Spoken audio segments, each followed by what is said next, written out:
Portanto, bom dia ou boa tarde a todos presentes. Chamo-me Eusébio Manuel, sou chefe do Departamento de Higiene e Vigilância Epidemiológica da Direção Nacional de Saúde Pública. Estamos cá para partilharmos alguma informação da atualidade em relação à Covid-19. Como sabe que todo mundo hoje está preocupado em relação à doença, porque é uma infecção emergente. Alguns aspectos vocês têm a curiosidade, e todos nós temos a curiosidade de ver ou de ler nos meios de informação disponíveis, nos sites científicos disponíveis, e também a consulta de algumas referências bibliográficas pode nos proporcionar ou nos proporciona alguma informação em relação ao tema. Estamos cá para falar do sistema de vigilância epidemiológica de Covid-19,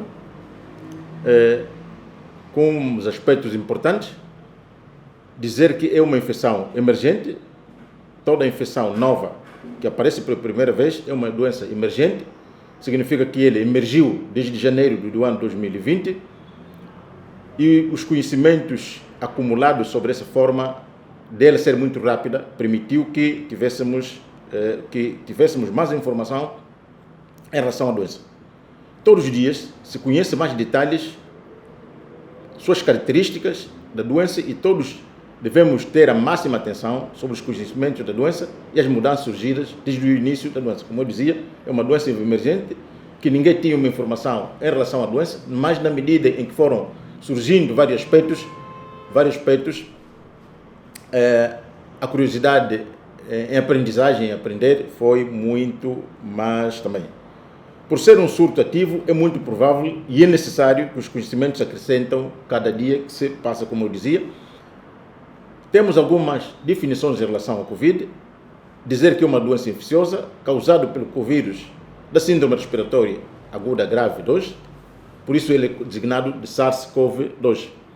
Os sintomas mais comuns que nos permitem definir ou distinguir de uma outra doença, embora todas elas sejam comuns em relação às outras doenças vulgarmente que nós conhecemos, algumas doenças correntes, a particularidade dessa doença é a febre, a tosse seca e o cansaço. Portanto, esses são os sinais principais da doença. Estes são os principais sintomas, como eu dizia, mas os principais sintomas são vários e em menor proporção. Entre 50% e 80% dos casos confirmados aparecem de forma ligeira e muitos dos casos aparecem sintomáticos e recuperam-se sem deixar nenhuma sequela. 15% a 20% dos casos ocorrem a forma grave e 5% dos casos apenas são críticos, aparecem sob forma crítica e necessitam de no internamento ou hospitalização e muitas vezes são submetidos a uma ventilação mecânica invasiva. A letalidade depende, por isso ele varia de idade. As literaturas dizem que as pessoas com idade superior a 60 anos podem ser acima de 3% e os que têm mais de 70 anos a taxa de letalidade oscila a 8%. Mas isso também depende da comorbilidade que as pessoas apresentam. Quanto mais comorbilidades a pessoa tem, maior é o seu estado de gravidade. E também depende dos cuidados médicos prestados. O fator idade, como nós estamos a ver no nosso país, há pessoas até por cima, ou menos de 30 anos, estão a aparecer. Portanto, como eu dizia, a condição fisiológica do organismo da pessoa também é importante para determinar a letalidade. Em relação ao agente causal da infecção, o agente é um vírus da família dos coronavírus. Existem vários tipos de coronavírus que podem causar doença nos homens. Alguns causam doença desde a forma leve, como um resfriado, que muitas vezes passa despercebido, e poucos apresentam forma grave, como eu dizia, apenas essa porcentagem. Apresenta o síndrome agudo respiratório severo, como em 2002, o chamado SARS, que ocorreu em 2002-2003, e o síndrome respiratório do Médio Oriente, que apareceu no Médio Oriente em 2012. Portanto, apresentaram essas duas formas, tanto a forma leve como a forma grave. Os que apresentaram a forma grave são os que tiveram esses dois nomes, que o SARS foram batizados ou atribuídos o nome de SARS e o outro o MERS. Esta doença é provocada por um novo coronavírus, designado SARS-CoV-2, ele atua de forma grave, ou seja, coronavírus tipo 2 do síndrome respiratório agudo grave 2 também. Cientificamente, ele foi atribuído o nome de de Covid-19 para distinguir de outras formas, duas formas graves que já ocorreram em 2002 e 2013, como eu disse, 2012, que é o SARS e o MERS, que ocorreram nessas formas graves também que ocorreram nesses anos. Em relação aos conhecimentos já obtidos, ele é designado SARS-CoV-2 e a sua condição clínica foi atribuída-lhe o nome de Covid-19. O que é esse coronavírus? Portanto, é um grupo de coronavírus que pertence à família Coronaviridae, da subfamília Coronaviridae, da ordem Nidoviralis, são assim designados pelos picos que eles apresentam em forma de coroa na superfície quando vistos à microscopia eletrônica. Normalmente, existem 4 principais subgrupos de coronavírus conhecidos desde então e que provocam, algumas deles apresentam forma leve, outras forma moderada e outras apresentam forma grave. Esses 4 subgrupos são designados em alfa coronavírus, a beta coronavírus, gama coronavírus e a delta coronavírus. A origem desse coronavírus da grande família do coronavírus. O coronavírus canino e felino só causam doenças em animais. Está descrito também que a doença que apareceu pela primeira vez, os mais afetados foram os animais. Portanto, por isso chamadas são doenças zoonóticas que depois foram se transmitindo ao homem. Alguns causam doenças em humanos e às vezes os coronavírus que afetam animais emergem e afetam pessoas e assim vai se disseminando a doença que era zoonose, que é zoonótica, vai transmitindo-se depois de homem a homem. Os coronavírus são capazes de infectar os humanos. Por isso ele é zoonose, o que significa que são transmitidos entre animais e por sua vez eles vão mudando de transmissão, passando para o homem, com outro novo subtipo. Os coronavírus humanos foram detectados pela primeira vez em 1960 e são 7 tipos que podem afetar os humanos, as pessoas. Portanto, desde 1960, quando apareceu nos humanos, nos animais, e depois passou para os homens, são conhecidos 7 grupos de doenças de coronavírus que afetam o homem. A primeira é chamada 229E, ou seja, coronavírus alfa. O segundo chama-se NL62, ou coronavírus alfa. O terceiro, OC43, coronavírus beta. O HKU1, coronavírus beta. Esses 4 tipos são os que causam infecções leves ou então moderadas. Muitas das vezes a doença é autolimitada, passa por si, sem nos apercebermos, passa às vezes de forma assintomática, sem nos percebermos que nós estamos diante de uma infecção provocada por coronavírus. Os outros grupos, que é o SARS-CoV, que é o beta-coronavírus, que causa síndrome respiratório agudo grave, que é o SARS, esse é o mais grave, que apresenta sintomas graves, que apareceu, como eu dizia, pela primeira vez, em forma grave. Apareceu o MERS-CoV, que é provocado pelo beta-coronavírus, que causou o síndrome respiratório do Médio Oriente. Médio Oriente porque foi a região onde ele apareceu, como nesta vez apareceu o Covid-19, que é também outra forma que apresenta sintomas graves e nós temos estado a acompanhar, não só pelo registro, mas também pela gravidade e a letalidade que ela causa. Portanto, esse é o SARS-CoV-2, que foi detectado na cidade de Wuhan no ano 2019 e por isso teve também essa denominação. Todas elas pertencem à família Coronaviridae, de ordem Coronaviridae, e tem pequeno tamanho, entre 65 a 125 milímetros de diâmetro. Portanto, como vejam que ele é de maior tamanho, é um vírus encapsulado e contém uma cadeia simples de proteínas que o protege, como material genético que o protege, por isso aí a sua capacidade, a sua rápida capacidade de replicar e de alta transmissibilidade.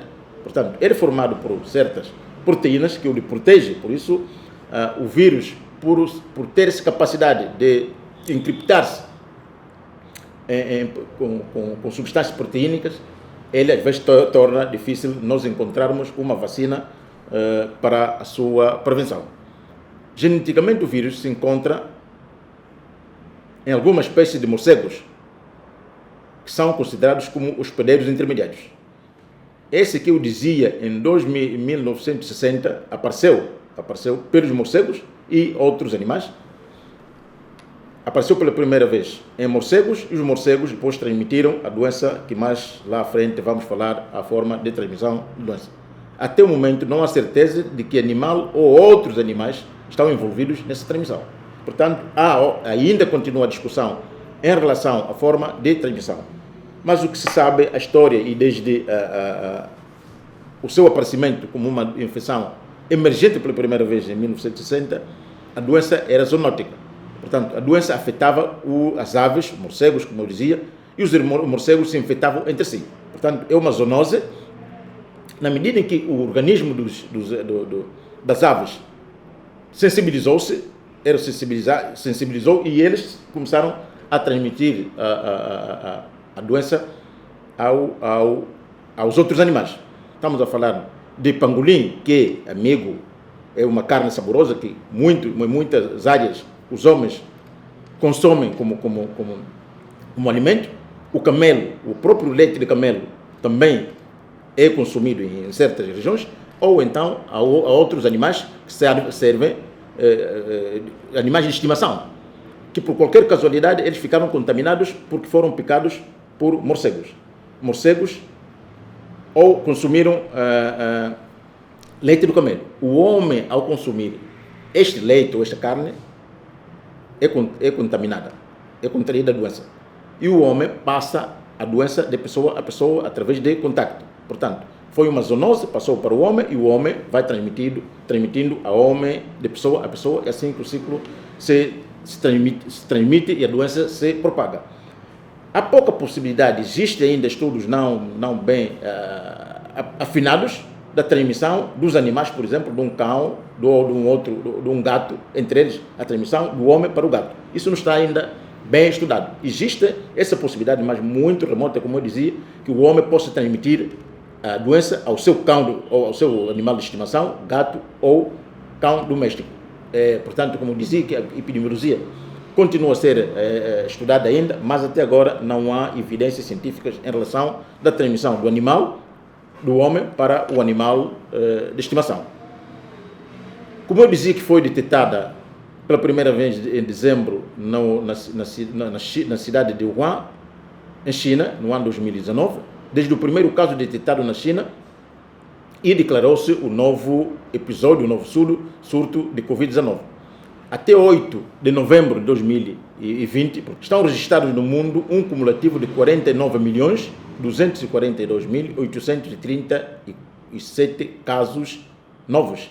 Nas últimas 24 horas, até o corte do dia 8, estavam registrados 135.906 apenas nas 24 horas, dos quais existe um registro de 1.242.187 mortes em todo o mundo. Nas últimas 24 horas, para termos a noção, morreram 3.030 pessoas. Vejam a alta letalidade, por isso estamos a chamar a atenção que é uma doença de alta letalidade, de alta propagação. Mantemos ainda o surto ativo em todo o mundo, mesmo na China, onde começou, embora há uma redução, um abrandamento da situação, mas o surto mantém ativo em todo o mundo. E a curva epidêmica muda cada dia, cada minuto. Estamos aqui, temos essa informação, mas até à tarde os dados são atualizados e a tendência é sempre de aumento. E o nosso país está envolvido, como tem estado acompanhado. Até 31 de dezembro de 2019, um grupo de casos que apresentavam pneumonia foi notificado em Wuhan, na província do Hubei, e finalmente foi identificado o novo coronavírus.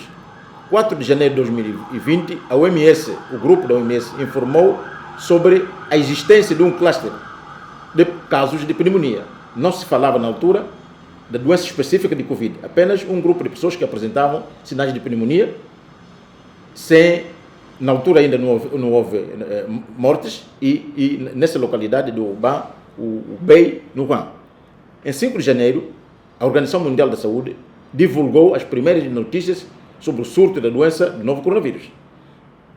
Foi uma publicação emblemática para a comunidade científica em aprofundar mais estudos em termos de doença a nível da mídia, a nível de mídia e nível de estudos científicos. Até 12 de junho, a China partilhou publicamente a sequência genética do Covid-19. Em 13 de janeiro, as autoridades confirmaram um caso de Covid-19 fora da China. Foi a primeira transmissão, a propagação da doença da China para a Tailândia. Foi registrado o primeiro caso. 14 de janeiro, o responsável técnico do grupo técnico da Organização Mundial de Saúde, para resposta às emergências, observou que podia ter havido uma transmissão de pessoa a pessoa.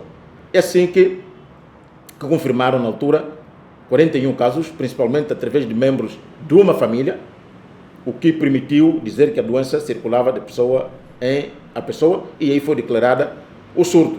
Primeiro pensou-se que fosse o MERS ou SARS, mas com aprofundar dos estudos, o diretor-geral da OMS, no dia 22 a 23, convocou o Comitê de Emergência sobre o Regulamento Sanitário Internacional 2005 para avaliar o surto, e considerou que o surto, de facto, constituía uma emergência de saúde pública de âmbito internacional. No sistema da vigilância existe um modelo que nós chamamos Anexo 2.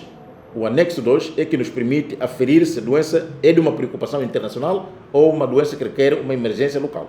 Portanto, a avaliação feita pelos peritos da Organização Mundial da Saúde naquela altura indicava que o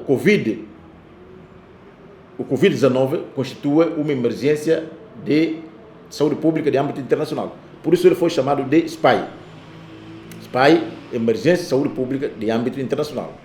3 de fevereiro de 2020, a Organização Mundial da Saúde publicou o Plano Estratégico de Preparação e Resposta em toda a comunidade internacional para a sua adaptação em todos os Estados-membros, para reforçar os sistemas de vigilância, o sistema de saúde e, sobretudo, para para enfrentamento ao surto.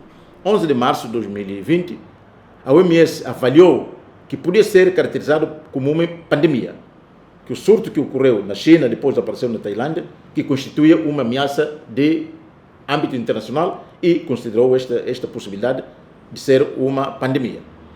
18 de março, a OMS e parceiros lançaram um trial, um ensaio clínico internacional que visava gerar dados robustos, dados fortes em todo o mundo, para encontrar um tratamento mais eficaz para tratar as pessoas que estavam acometidas.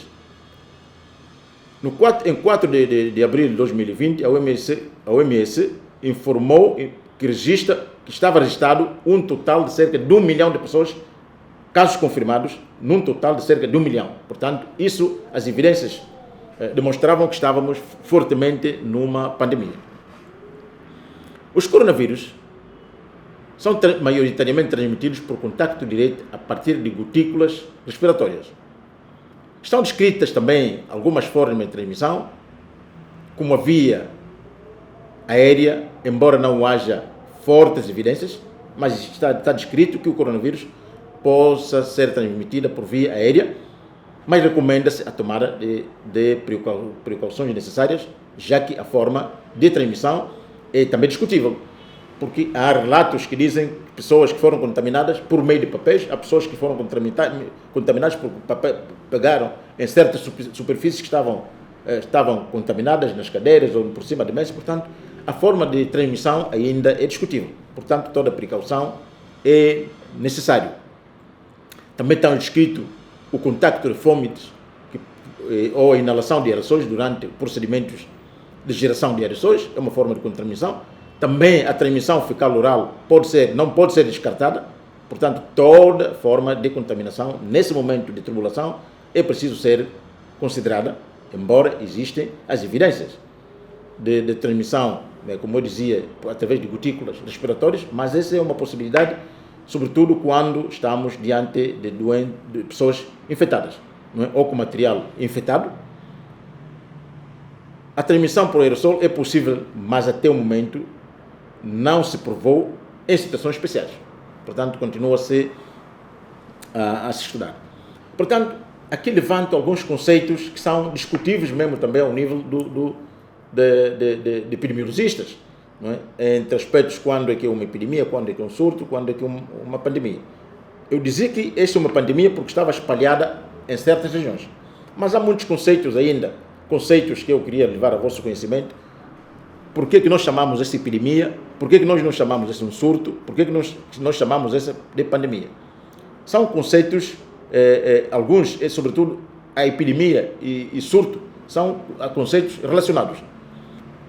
Como eu dizia que a ciência vai evoluindo. Antigamente eu dizia que a endemia, aliás, é conhecido que a epidemia era atribuída a doenças raras. Mas há países que hoje, e esse consensual através dos epidemiologistas, que o surto e a epidemia não há tanta diferença. Isso depende da sua propagação, da sua extensão geográfica também. Mas trago-vos alguns conceitos. A epidemia, que é a ocorrência numa comunidade ou região de casos de uma doença, comportamento específico relacionado à saúde, outro relacionado à saúde, eventos raramente superiores e expectativa normal. Portanto, tudo que está para além um aumento do número de casos numa determinada área, isso que se chama epidemia. Também é atribuída o termo epidemia para aquelas infecções raras, infecções emergentes. Um único caso de uma doença transmissível com uma doença de alto potencial epidêmico no meio da população, um único só caso é considerada epidemia. Aquelas doenças que são emergentes ou infecções novas ou infecções emergentes. Portanto, deve desencadear imediatamente uma investigação epidemiológica para aferir a sua origem, para aferir as pessoas que estão infectadas e para aferir os 3 elementos importantes no sistema da vigilância. Quais as pessoas estão infectadas, quando é que isso ocorre e onde isso está ocorrendo. Portanto, dizia que o termo epidemia aplica-se para infecções emergentes, casos novos. Enquanto surto, alguns autores não fazem diferenças entre o surto e uma epidemia, como eu dizia.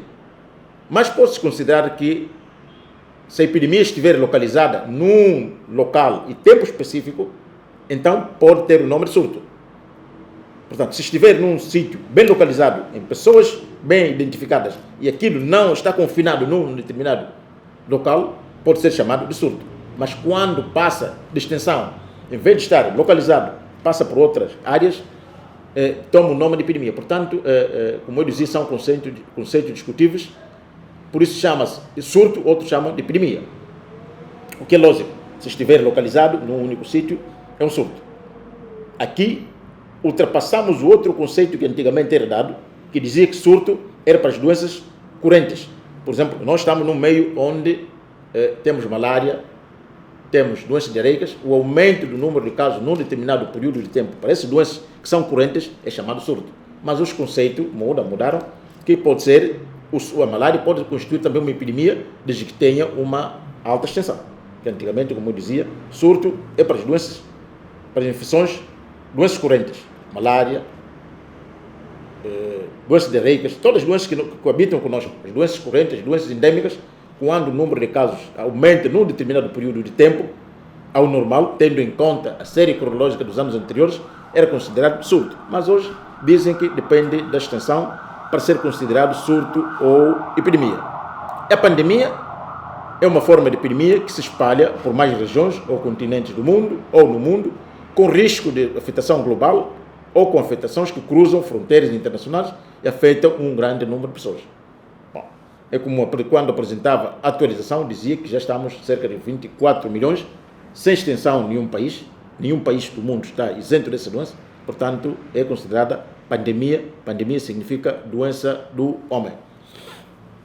Trago também para a vossa reflexão em relação ao período de incubação. O período de incubação, período em que ocorrem as reações químicas do organismo, desde o contacto, desde o primeiro momento que esteve em contacto com uma pessoa infectada, até o aparecimento ou não dos sintomas. Portanto, o período de incubação é o período em que ocorrem as reações químicas. Nem sempre, quando nós estamos em período de incubação, nós desenvolvemos doença. Por isso eu disse, período de incubação, desde o momento de contacto até ao aparecimento de sinais e sintomas. Se você esteve com uma pessoa infectada, o período que você espera que desenvolva sinais ou não, de 14 dias. De 2 a 14 dias, em média são 5 a 6 dias. O período de incubação é aquele que nós esperamos desenvolve ou não a doença. Os que não desenvolvem doença, que entraram no período de incubação, são aqueles que nós chamamos os casos assintomáticos. Portanto, que eles têm a capacidade de contaminar as pessoas, se bem que algumas literaturas atuais e alguns países também já modificaram seus protocolos, que as pessoas assintomáticas, a transmissão é muito reduzida. Bom, mas são evidências, como eu dizia, são evidências que precisam ser ainda estudadas. Informações são necessárias, são sempre necessárias, para determinar a transmissão que ocorre em determinadas pessoas assintomáticas. Há quem diz que os assintomáticos produzem ou transmitem a infecção, mas em pouca escala. Mas, enquanto não houver certeza, todos os sintomáticos devemos considerá-los como potenciais transmissores da doença. O vírus pode ficar nas superfícies inertes por diferentes tempos, conforme o material e a superfície. Mais adiante vamos apresentar o tempo que o vírus pode permanecer num local. As quantidades de vírus variam, vírus viável diminui com o tempo e nem sempre a quantidade é suficiente para causar infecção. Por isso, muitas vezes, andamos em certos sítios infectados, mas quando não temos a carga suficiente, porque a transmissão depende também da suficiência e da necessidade. Portanto, que se diz carga suficiente, ou quantidade suficiente, ou quantidade necessária para causar infecção. Nem sempre, quando estamos expostos, estamos numa área infectada, causamos a infecção, causamos a doença. Isso depende da quantidade da infecção produzida por pessoas. Portanto, num aço, como dizia, a sobrevivência do coronavírus em superfície, num aço inoxidável, o período da permanência do vírus é de 3 dias, portanto são 72 horas. No plástico está definido 3 dias, também são 72 horas. No papelão, nos papéis, 1 dia, ele ainda tem capacidade de permanecer nos papéis. No cobre são 4 horas e na poeira e nos aerossóis são 2 horas e 30 minutos. Vejam que o período mais longo é nos aços inoxidáveis. Nos ferros, ele permanece mais tempo, 3 dias. E depois disto, ele próprio vai se eliminando. Quanto à descrição clínica da doença, já avancei alguns sinais e sintomas que variam muito de acordo com a gravidade. O aspecto da doença pode ser muito extenso e pode ser multissistêmico, depende das condições fisiológicas do organismo e também daí a sua aparição clínica depende desses aspectos. Aparecem os casos assintomáticos, já os dissemos. Os moderados apresentam febre, é um sintoma importante, a tosse, dor de garganta, fraqueza geral e fadiga e dor muscular. Portanto, esses são os sinais que se enquadram dentro da definição de caso. Aqueles parâmetros que nos permitem detectar aquilo que nós queremos detectar. Nos casos mais graves, apresentam a pneumonia grave, síndrome respiratório agudo, sepsis, choque séptico, e todas elas são potencialmente levados, às vezes, à morte. Todos, num estado grave, a possibilidade de sobrevivência, sobretudo quando os cuidados médicos não estão bem adequados, muitas vezes a potencialidade, a sobrevivência da pessoa é muito reduzida. A deterioração clínica pode ocorrer rapidamente e geralmente durante segundos. E na segunda semana as pessoas acabam por falecer quando começam a apresentar sinais de gravidade. Recentemente está descrito a perda do olfato, que é chamada anosmia. Em alguns casos, a perda do paladar. A pessoa come, mas não sente paladar. Às vezes come, mas também não sente o cheiro. É só comer, porque depois diz que não estou a comer, não tenho apetite, mas também não estou a sentir o gosto da comida. Esse foi relatado como um sinal importante para suspeitar que a pessoa esteja com Covid. E, em alguns casos, apresentam apenas esses sinais e sintomas, como eu disse, não apresentam outros sinais e sintomas. Embora todas as pessoas sejam suscetíveis de ter essa doença não é doença de pobre, não é doença dos ricos, não é doença de crianças, nem de mais velhos. Mas é preciso termos muita atenção, todas as idades são suscetíveis. Isso também depende do grupo de riscos. Quais são os grupos mais afetos a esta doença? E que chamamos a atenção em relação a este grupo. As pessoas que apresentam infecções anteriores, aquilo que chamamos comorbidades. Pessoas que têm doenças como diabetes, hipertensão arterial, pessoas com cancro, pessoas com uma imunidade baixa, o HIV-Sida, são pessoas de risco. A idade, pessoas com mais de 60 anos, embora, como eu dizia, nós estamos a registrar hoje crianças de um mês, crianças de dias com infecção, portanto, como eu dizia, todas as idades, embora que se destaca a idade acima de 60 anos, mas todo o grupo é suscetível à doença. A ocupação. As pessoas que estão em contato direto com pessoas infectadas. Portanto, os médicos, os enfermeiros, o pessoal profissional de saúde, é um grupo de risco. O local de residência. Portanto, as pessoas confinadas num único ambiente, também a possibilidade de transmissão é elevada. As pessoas que viajam em área onde a doença circula na comunidade, também é área de risco. As pessoas em constante movimentação, as pessoas reunidas, constantemente estão reunidas sem cumprimento do distanciamento, também um fator de risco. As pessoas que vivem com pessoas confirmadas. Se não se tomar medidas de precaução, a possibilidade de contágio é muito maior também. Ou populações marginalizadas, estamos a incluir aqui as pessoas em áreas mais empobrecidas, as pessoas que não têm condições de vida adequada, a pobreza também é um dos fatores de risco. Portanto, estão evidenciadas vários fatores. As pessoas com maior risco de infecção são aqueles que estão em contato próximo com o paciente, como eu dizia, os profissionais de saúde, ou as pessoas quando nós tocamos nas superfícies contaminadas também, a possibilidade de contaminação é muito maior. Em relação ao tratamento, Covid-19, como eu disse que todo vírus, o seu tratamento é sintomático. Não há ainda descrição de nenhum tratamento eficaz para tratar o Covid-19.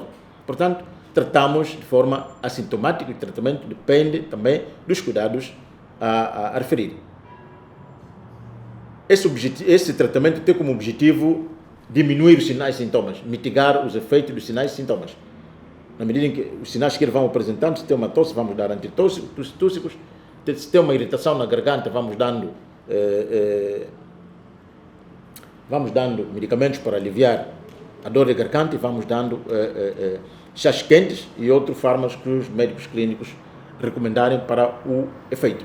Não há tratamento antiviral até agora, embora existam evidências da utilidade de alguns tratamentos. Estamos a falar de azitromicina, por exemplo, e hidrocloroquina, não são específicos para a Covid, mas são medicamentos que, como eu dizia, servem para atenuar alguns sinais e sintomas que os doentes apresentam.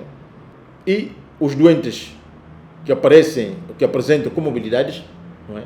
Devem ser tratados da forma, de acordo com a sua doença de base, para além de irmos dando de aliviar os sintomas do Covid, mas vamos mantendo o tratamento da sua doença de base. A presença de sinais e sintomas da doença com tamanho diverso dificulta o diagnóstico clínico. Portanto, por serem comuns, idênticas a outras infecções respiratórias que nós já conhecemos, há necessidade de estabelecer balizas para evitarmos a confusão de que tudo que aparece é Covid-19. Por isso, houve a necessidade de estabelecer aquilo que nós, na epidemiologia, chamamos de definição de caso. Uma definição padronizada de caso vai nos permitir a identificação de casos para iniciar um estudo global do surto. São várias definições que estabelecem a identificação do caso. Portanto, estabelecemos modalidades de forma padronizada para nos permitir, de facto, aferirmos que este caso que estamos a estudar é, de facto, um caso suspeito de Covid. Portanto, temos o caso suspeito, o caso provável e o caso confirmado. Portanto, isso vai nos permitir que nós esclarecemos de forma orientada a conduta do tratamento, primeiro, a conduta de identificação do diagnóstico do caso, a conduta do tratamento, estabelecer a magnitude da extensão da doença na população. É através dessa definição estabelecida com base nos sinais e sintomas que os doentes apresentam. Mas a definição de caso, como eu dizia, é um indicativo para nos permitir nós detectarmos o caso. Mas para o diagnóstico certo precisamos concorrer aos préstimos do laboratório, que é fundamental para a identificação do caso. Aí serve a necessidade de teste, fazer uma testagem. Se pode detectar a presença do vírus e a produção de anticorpos. Existem várias opções para o diagnóstico, como a identificação de antigênios específicos.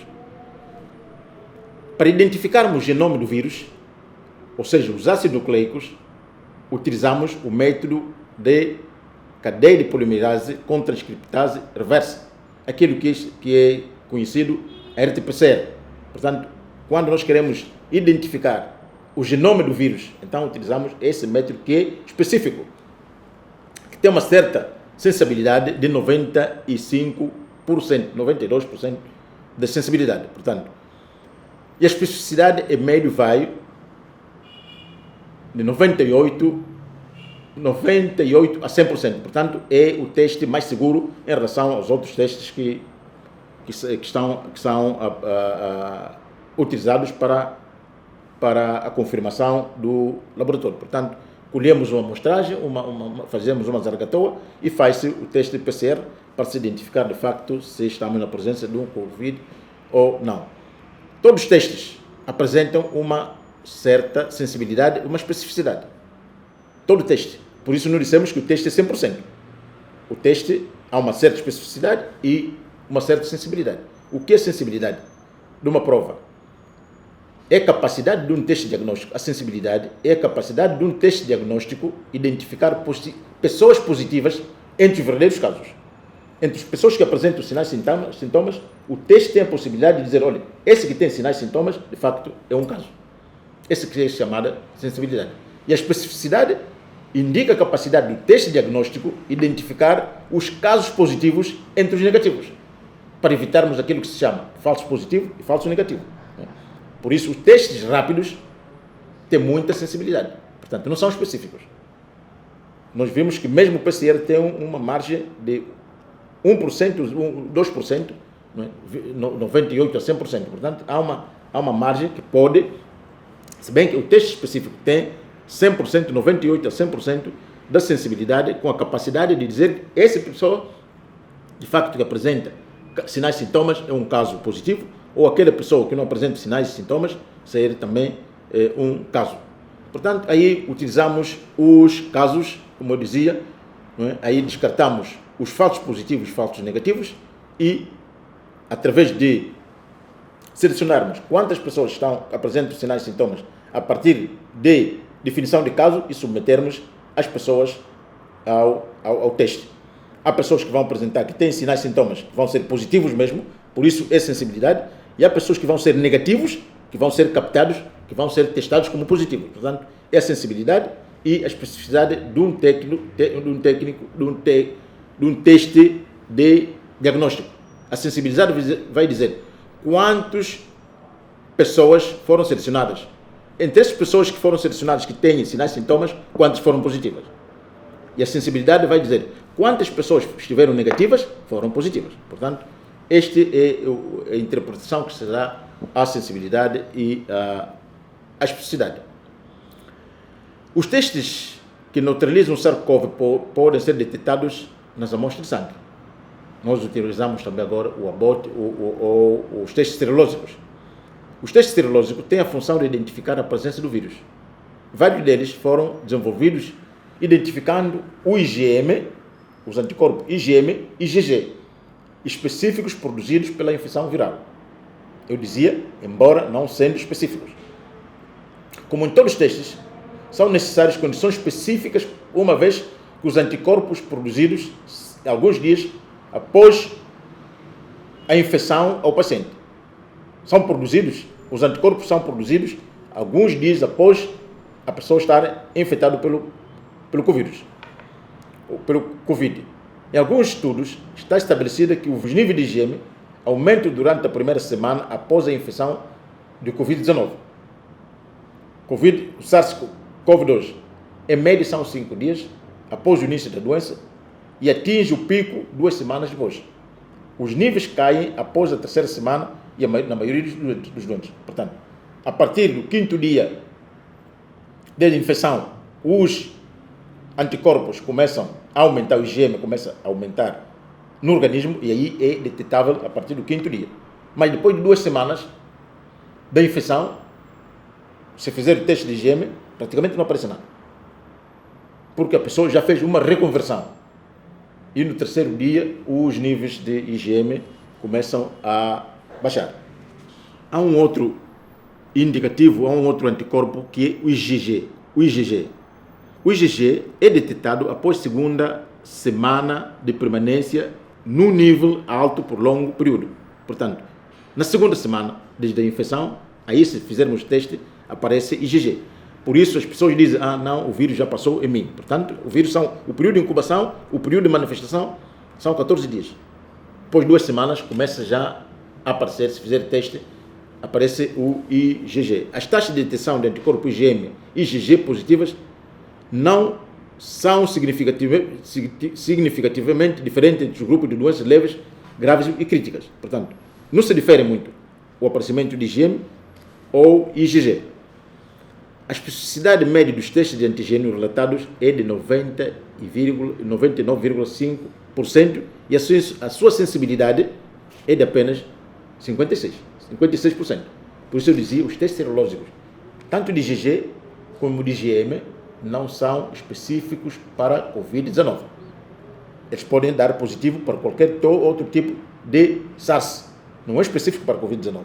Pode ser por outra infecção provocada por SARS, nós já dissemos atrás, pode apresentar os títulos, os marcadores altos. A potência e o período de proteção dos anticorpos SARS-CoV-2 não foram ainda estabelecidos. Portanto, não temos ainda um período de proteção. Se eu tenho infecção hoje, se eu tenho uma imunidade, quanto tempo, isso não está infelizmente ainda estabelecido. Portanto, a utilidade do teste é de avaliar quem foi infectado. Por isso utilizamos o teste. Se der positivo IgG e IgM, é preciso fazer uma zaragatoa para aferir o diagnóstico conclusivo. A determinação de anticorpos em casos assintomáticos leves também não está ainda estabelecida. Não é possível sabermos nesse momento por quanto tempo os anticorpos podem estar presentes. Esses anticorpos, quanto tempo podem permanecer ainda no nosso organismo. Como não conhecemos, há muitas dúvidas ainda que se levantam em relação ao Covid-19. A recomendação, como medida de proteção, como medida de prevenção da doença, é o uso de máscara. Obrigatório o uso de máscara, porque não sabemos se a pessoa infectada ainda pode reinfectar. Porque dissemos que até agora os estudos dizem que não há uma imunidade prévia. A pessoa pode reinfectar N vezes. Então, a obrigatoriedade agora é o uso de máscara, a lavagem frequente de mãos com água e sabão, não é sabonete, e sabão, e o uso de álcool gel de forma constante. É recomendado a distância social, pelo menos 1 metro, 1,5 metros. O confinamento, ou seja, quarentena das pessoas das áreas onde estão declaradas a circulação do vírus, ou daquelas pessoas que estão positivas devem estar confinadas. O uso não tocar na cara quando temos as mãos que tocaram em certas superfícies, temos que proceder à lavagem das mãos frequentes, não tocar as mãos no nariz, nem na boca, nem na cara, evitar visita nas áreas onde está declarada a epidemia. Só que uma pessoa deve fazer atividade de apoio ao doente. Portanto, um doente deve ter uma pessoa que o assiste. Portanto, não podemos ter várias pessoas assistir as pessoas, ao doente. E também o encerramento das áreas, das fronteiras, da circulação de aviões ou de circulação de pessoas nas áreas onde a doença está declarada, limitar o número de visitas, limitar o contacto entre residentes de lugares confinados, nas prisões, por exemplo, nos internamentos, nos sanatórios onde há pessoas doentes, evitar a frequência de visita das pessoas. Cancelar ou proibir reuniões onde envolve a presença física das pessoas. Por isso, hoje, os meios tecnológicos estão mais avançados. No momento de Covid, estamos todos a evitar a presença física, tanto nos locais de trabalho, como em reuniões onde há muita gente. Por isso, utiliza-se outros meios, como Zoom meetings, outros meios que nos permitem, mesmo de longe, estamos a partilhar a informação. Portanto, a quarentena é obrigatório em situações especiais, quando uma área não há condições para que as pessoas possam circular, e nós declaramos ou decretamos a quarentena, que seja ela regional ou individual ou coletiva de certas áreas. Não havendo ainda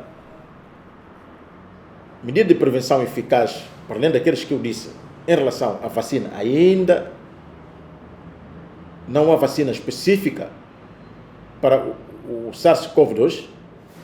Até agora ainda não há uma vacina ainda pronta.